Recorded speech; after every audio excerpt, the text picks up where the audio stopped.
Hey there, everybody. After Beer Stand here, back with episode 9 of Galactic Science. It has been one batch of technical difficulties after another. Um, Fortunately, we can recap pretty quick. Yeah, I lost, well, I didn't lose, I still have the video, but again, the new microphone causing me some troubles, and again, didn't get the audio recorded. So I've been busy getting Ender IO integrated into the base. Let's talk a little bit about what Ender IO is and what you get from it. Ender IO is a really good mod actually, and if it was nothing but these item conduits and the various other conduits that go along with it, it would be the best mod ever. But actually it's got some other really cool stuff in it. So the basic materials that we get out of that are electrical steel, conductive iron, energetic alloy, and then there's an ingot version of this called vibrant alloy, and those make you your three. These are your three tiers of energy conduits, and the nuggets go into all kinds of things. The electrical steel is mostly for machines and such. There's also dark steel. There's this redstone alloy, which is used in making the redstone conduits. And there are also some very useful tools. The Yeta wrench and this guy, the conduit probe. With those two tools, you can make these conduits pretty much do anything you want. So I've been getting some of our old machinery set up with the new system. I took out the compressed cobblestone. It was causing some problems. It was causing a lot of conflicts. We were having issues where I don't know if it ever got on video or not, but this thing got backed up with titanium and it literally just never stopped making titanium. It was some kind of a weird dupe glitch. I've got a barrel full of titanium and completely ran me out of power. Probably not a good trade, actually. You don't really need the titanium and you really do need the power. So switch this out for some awesomite. Got everything just a little bit more clean and compact. Got to also put in a tank so we have access to buckets of lava if we need it. Otherwise, mostly the same. Just swapped it out. See, now you can see here, this is where we've got power and items running through the same. If you haven't used Ender IO, it's super, super cool. And then the other thing that it does is allows you to do this. So we're inserting on a blue channel and extracting on a cyan channel. And that way, see here we've got a gray channel coming in here. So it basically is a visual way of mapping out what we were doing before. And you could do all the same stuff with filters, but this keeps down any kind of crossover. None of these other channels, none of this stuff can ever end up in that chest. If you look down here, oh, the chest is not even, there we go. Chest is not even able to accept, nothing should be going to it. Everything that comes from that system has a place to go. That's just there as an overflow just in case. So yeah, everything is working marvelously now. I put some upgrades in here. That was a thing that we did on camera, but you missed it because it sucked. So now we got a little bit of fortune and a whole bunch of speed. I think you can put up to a stack in here. So we'll get it fully upgraded at some point. I think, yeah, we're gonna probably run everything out of power if I put all those in there right now. But that is coming up in the near future. And then over here, first over here, empty, right? Took everything out of there, almost everything. This is everything that was in both sides, minus the soul sand production. So we've got one cobblestone generator back here. That's feeding this router. That's feeding these crucibles. So that's the one side of it. It's also feeding this chest, which is extracting at 9 per second, which is really as fast as this thing can craft. So there is an inherent choke point in the system. Well, we could set up some kind of a fork. Maybe if we moved these down towards this end and then set a fork up this way, but we're not hurting for materials really. I got the chlorine. This is, if we grab that, you can see it's got a hopper facade there, hopper upgrade feeding into this entropy accelerator. It also is being extracted from the barrel on this light blue channel, which is then being put in here, which is, if we, there you go, see, we're feeding down there into some other quantum entropy accelerators, which are feeding these chemical synthesizers, which are starting to get caught up. This, see the same thing happen before. Oh dear, dang. Oh man, that's gonna screw things up. I'll tell you what. We really need, okay, well, what we're gonna have to do then is disable the trash can for a minute. Otherwise, all of the iron and titanium, I didn't lock these barrels. I think I mentioned that in a previous episode. Always lock your barrels. This is why. So we'll have to wait for some titanium and iron to show up in there. This is a pretty slow process. We got it going to quadruple compressed, so 6,500 cobblestone, and it's only a 12% chance that it's going to hit and produce. So it takes quite a while to get resources this way, but they do add up. So then things are coming. I don't have that on me.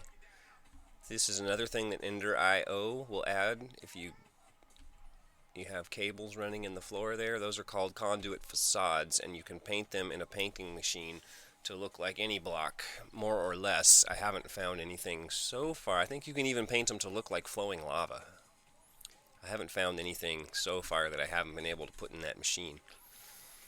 Pretty effective. And we're out of power here. The new power system is just getting started up. So this is another use. This light blue channel also goes under the floor and feeds this quantum entropy accelerator. You can see it's burning chlorine as well, which is supposed to be powering this sieve, but it seems like it prefers to give power to this guy over here. Let's see, where is it even getting its power? Okay, so let's investigate that, and I can show you another feature of the Yeta wrench. If you can't, because normally you got to click on these conduit connectors right here in order to access, but if you shift and left click, it will give you access to that. So power, if we disable that, there we go, now it's kicking power out the side. It was trying to feed into the general system. Still working the kinks out of things. So over here, you can see this is all the output from the sieve. I haven't figured a fancy way to tie it all into a central output, so for now I've just got the barrels kind of piled up in their respective areas. As you can see, we're doing all right in I've processed a fair bit of that and used a little bit of it to make the ender pearl farms, but we're doing all right on the nether rack. We should be getting some more. I think I've got this turned off at the moment. Yeah, we're not making netherrack or end stone at the moment because we're getting kind of low on the redstone, and I've been needing a lot of that upstairs. Working on the farms, which you guys didn't hear about. We'll get to that. So, been working out here a little bit. This is our little Galactic space hub. I think what I'm gonna do is like put a door. By the way, if I don't think I said it coming in, but I'm not gonna really do anything this episode. I'm basically catching you all up on 2 episodes that never happened. So we're gonna put like a garage door here, and I think we'll put the moon buggy there so we can just drive right out onto the surface, and then over on the other side we'll put some teleport pads and such that'll take us to our various our bases throughout the solar system on the different planets and such, and get it moved out of here. And eventually, I don't know, we'll get this kind of set up.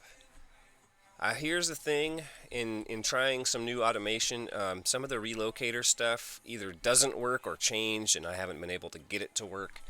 You noticed a lot of those builds, I'm relying on the relocators absolutely as little as possible. It's only things like this where you have to craft something in line.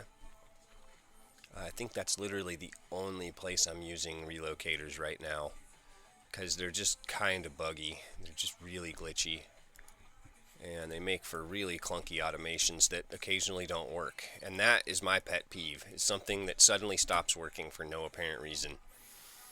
Drives me crazy. So Router Reborn's got this chest, and I couldn't find any documentation on it.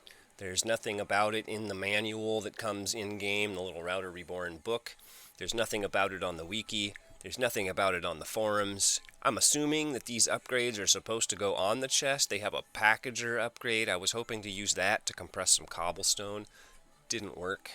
If you stand back and do your shift right click, you get nothing. So would really love to see that work. Made this. It's a Router Reborn storage unit. Works kind of like a barrel. Haven't figured out how to put that to use yet, or exactly how they function. I'm sure they're pretty cool, but I don't see how it's any better than a barrel, because the barrels have all kinds of super cool upgrades that you can put on them. So there's that. You might be wondering, what in the world is this thing over here? No fuel. Well, this is nominally a generator, but it's kind of not working. Oh yeah, that doesn't work. I do that all the time. So this is what I've been working on. This is the most recent project. We've got a massive sugarcane farm. Now this was supposed to be all kinds of farm, but these planters, they don't work with melons, they don't work with pumpkins, they don't work with mushrooms. So like everything I was thinking to grow in here, I was going to do one passive crop like pumpkins. You don't have to replant because you're just harvesting the pumpkin, right? And I was going to put down some witch water and some mycelium and just let it harvest the mushrooms as the mushrooms happen, and some pumpkins. Same thing with the pumpkins, melons. Anything that was a passively harvested crop was going to go down in here. Nope. Completely doesn't work. So we've abandoned that idea, switched it all over to sugarcane. And here's what we're doing with the sugarcane. I went through an extremely long episode and did all this work, painstakingly modeled everything for you guys, and it's useless. So now you get the 5-minute version, the Cliff Notes methachrylate generator. Frankly, this whole system is woefully slow, and I think I'm going to have to scale it up somehow.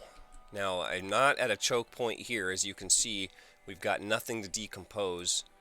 So the choke point at this point is sugarcane, actual sugarcane growth. You can see I've got some sprinklers in here, at least in the corner sections, kind of boosting the growth.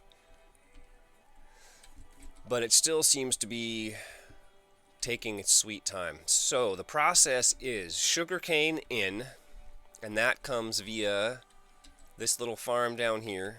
That's our sugarcane farm. It's coming out on the white frequency. Its only output ever is sugarcane, so we don't have to worry about like random stuff. Goes into the router. The output of all these machines also goes into the router. So the router is the one sorting option for the entire operation.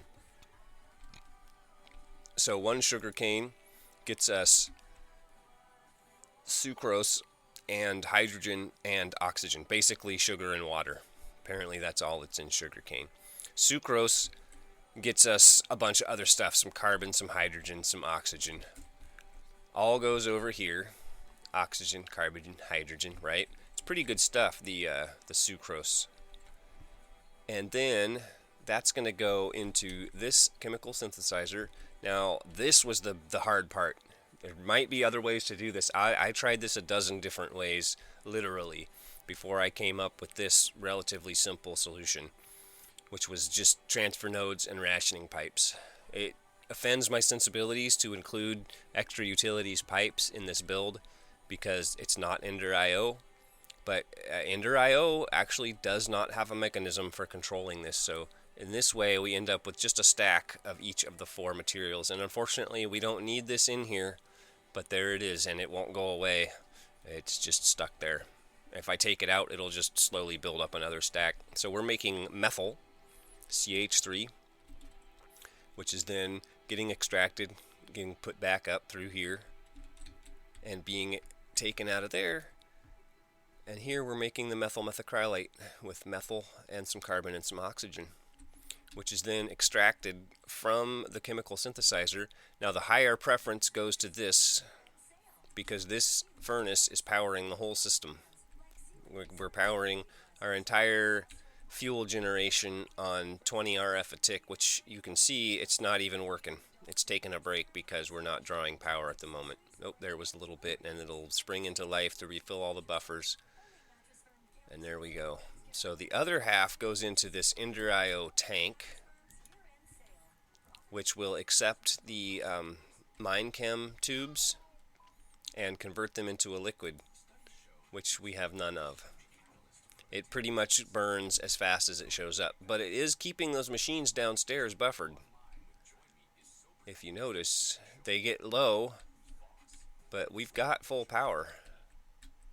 In pretty much, see, it gets a little bit low, and then that machine, that generator is going to get some fuel, and then it's going to pump back up a little bit. Now the hammerer, on the other hand, I think that it might actually just be that it doesn't take power from the bottom. That was the problem I was having with the sieve. Let us just, as a quick experiment, learn something together. Did not need that. Those redstone conduits are really fun because they run right in line with these things, and you can break them into different signal colors, and you can control all kinds of stuff from, yes, he just really wants power from the side. That's unfortunate. I'm going to have to reconfigure things just a little bit to accommodate that, because that, I could leave it like that. I could leave it like that, but I probably won't. See, we get power running down below. We'll get this all covered up. The conduit facades require this stuff, just in a chest shape or a furnace shape or whatever you want to call it. So you get 8 per stack. It's a little bit costly, but that's my next project in terms of resource production anyway. I'm going to come back over this side and get cobblestone, smooth stone, obsidian, all those sorts of things in barrels. Right now we're having to grab sand and glass from whatever system's got some random carbon or some random silicon dioxide in it, and changing out recipes and throwing our automations all off, or we're going downstairs. So we're gonna throw that in there and get some real steady supply of just base building materials. And then I went back to the dungeon, grabbed zombie, skeleton, spider. Once I get these installed, I'll run back and grab some more. I didn't think it was really worth it to make more than 3 diamond dollies.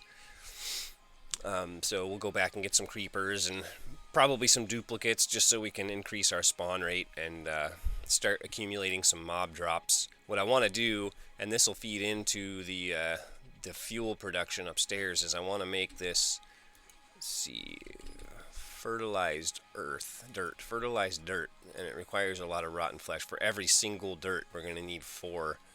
And we got a lot of dirt up there, so the bone meal's no problem. We got that in spades. We got almost quite a bit of it anyway. And then we also get that as a byproduct in here.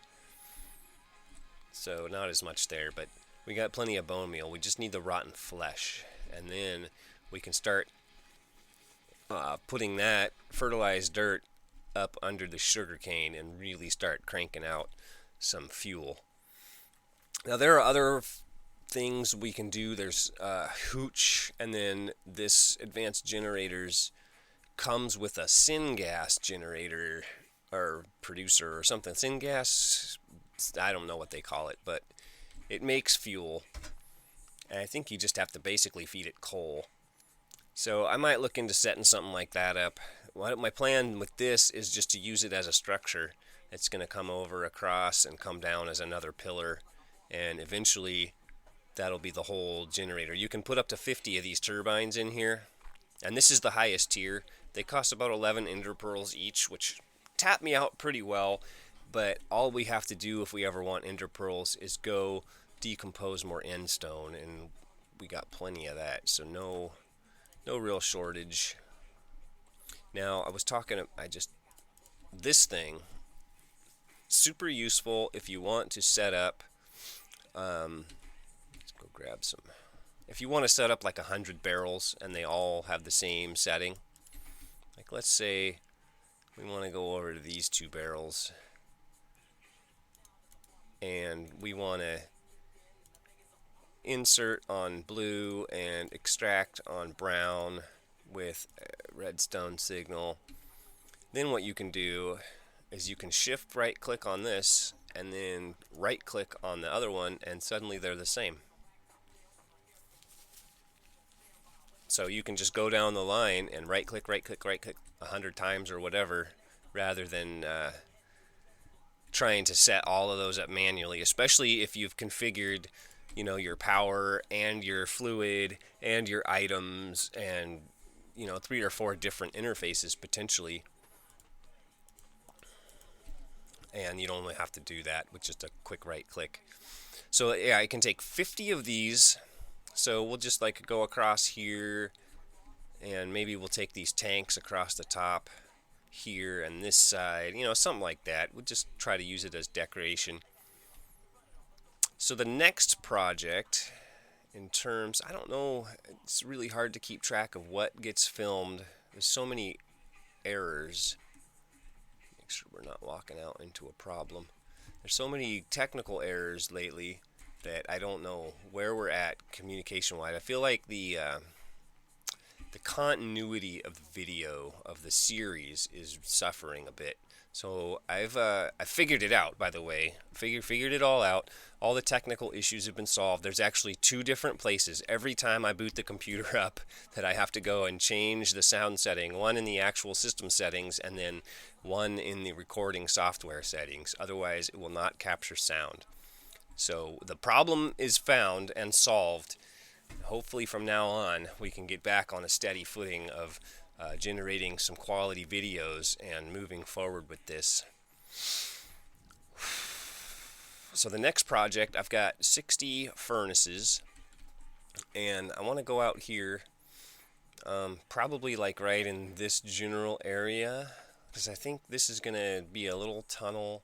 Maybe I'll extend it 2 or 3 more blocks and then build another building, so another little module. So maybe like right there I want to build a super smelting facility. It's just going to be a huge array of vanilla furnaces and like 3 routers, and that should be enough to drive the whole thing, and we won't have to use some kind of crazy nuclear furnace or really energy draining technologies. Again, we're just sticking with the bare bones, because when we do get ourselves a good supply of energy, when that system starts really working, we're going to want to use that for our mine chem, fission and fusion reactors, and some of the things that really just take enormous amounts of energy, rather than nickel and diming our big time power production on little things. And then the other thing is to take those spawners and maybe like right opposite the furnace, or something like that. Well, maybe we'll make 2 towers or something, and one can be mob spawners. And I'll just go around to the dungeons and just bring as many mob spawners as I can track down, and we'll just make a giant tower of mob death and start getting some good drops so we can decompose and get nitrogen, because nitrogen has been a really low supply, and we need that for a few things. It's kind of a key element. So that's where we're at. Not a very long episode today because we're not really doing anything. It's just a little catcher up, a little chat session to get us all back on the same page. And when we come back, I'm going to have at least a start going on those 2 areas and making this building. I'm probably going to take some time just before The base is kind of getting into a bit of a wreck. It's in no state to entertain guests. We got meteors on the roof and lots of pieces and parts missing, and I would like to start skinning this over a little bit, try to get a look about it. So until next time, I hope you're enjoying the series despite all the issues. I'm fairly confident that we've gotten all of that worked out, and that moving forward we can have a little bit better continuity and focus more on a little bit of progression instead of trying to troubleshoot technical problems. Still just the one ender lily seed. It's taking so long. It just switched because I was looking at it a minute ago and it was almost mature. So just so long. 2%. You think, it seems like that should work. Maybe I will look into making ender core, because it doesn't give you any higher chance. Let's see what that costs us. Ender core. Yeah, you can grow ender pearls on this. Oh my. Magical wood. So we need an enchanting table, which is definitely on my list, and some ender infused obsidian. So that's easy. Just ender pearls. So we're really just ender pearls. Just a lot of ender pearls and an enchanting table. I'll see what I can do about that. Even if we just build one of them, we only need the one because we only got one ender pearl seed, or ender lily seed. So I'll probably get that going too. 2 ender pearls, I think we can swing that. And like I said, it just makes it grow faster, so it gives us more 2% chances. Anyway, till next time, hit that like button, hit that subscribe button, show me a little love, and have a good day.